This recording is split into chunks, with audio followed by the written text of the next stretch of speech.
profitons des Jeux paralympiques en particulier, mais en fait c'est un travail qu'on fait depuis 2 ans maintenant sur la sensibilisation dans nos écoles aux enfants à la différence. Voilà, on pense que pour faire de l'inclusion, il faut en parler, il faut aussi que les enfants pratiquent la différence. C'est-à-dire que tout à l'heure, ils faisaient de la boxe assise, donc ils comprennent que quand on n'a pas le bas du corps, on peut quand même vivre, mais on vit différemment et on s'adapte.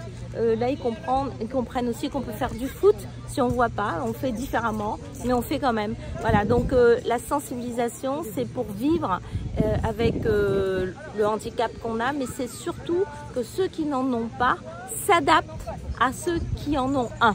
On va peut-être inverser un peu les choses de temps en temps.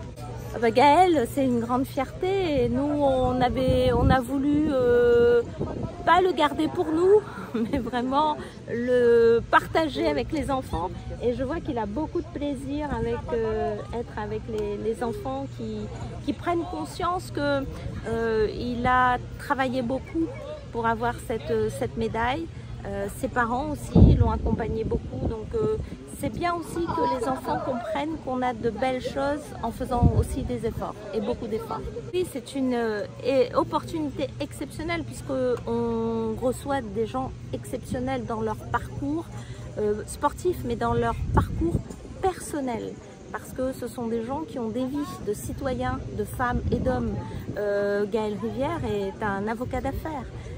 Donc il a réussi aussi sa scolarisation et Dieu seul sait que la scolarisation dans l'école inclusive c'est un combat et c'est une immense difficulté.